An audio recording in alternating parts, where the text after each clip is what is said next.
তোর অত কথা শোনার মতো সময় আমাদের নাই। তুই এই মেয়েটার ঘরে ঢুকেছি, তোকে এই মেয়েকে বিয়ে করতে হবে। কি বলছি বল। আমি কি বিয়ে করবো?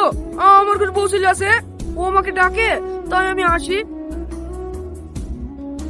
তার লাগে ও আমার সাথে মাঝে মাঝে টাকাও নেয়।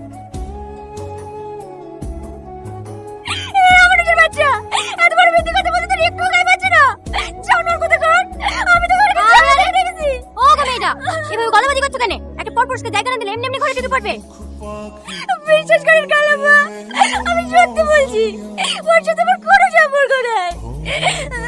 ও অত নাটক করো না তো, সেটা হচ্ছে সত্যি সত্যি বলে দাও। কিছু কিছু বাকি থাকলে বলো, আমি টাকা মিটিয়ে দিছি। এইসবের মধ্যে আমাকে টানো না। এখন তো দেখছি সব তো সেই মেয়েরই। না না, এত খারাপ মেয়ে আমাদের সমাজে রাখা যাবে না। আপনি কি বলেন ভাই?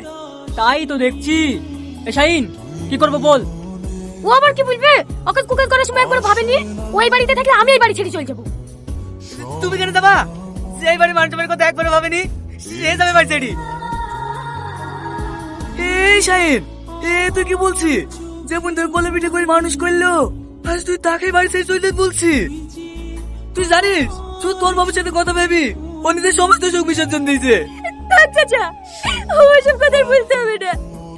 আমি আর দোষ না করলে সবার চোখে দোষী।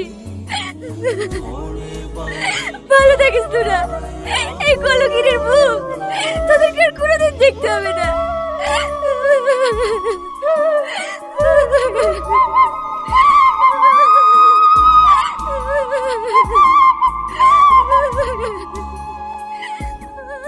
রীতি, দাঁড়া মা, দাঁড়া।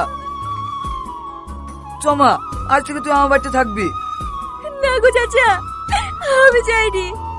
আমার লেগে তুমি গ্রামের লোকের কাছে দোষী হও। আমাকে আমার মতো ছেড়ে দাও। আমার তো চোখ যেদিকে যায় আমি সেদিকেই যাব। চুপ কর, আমি জানি তুই এরকম কাজ করতে পারিস নি। নিশ্চয় এর মধ্যে কোনো ষড়যন্ত্র আছে। আর যদি আমি তোকে এইভাবে ছেড়ে দিই, উপরবেলা কোনোদিন আমার ক্ষমা করবে না। চ। কিন্তু চাচা।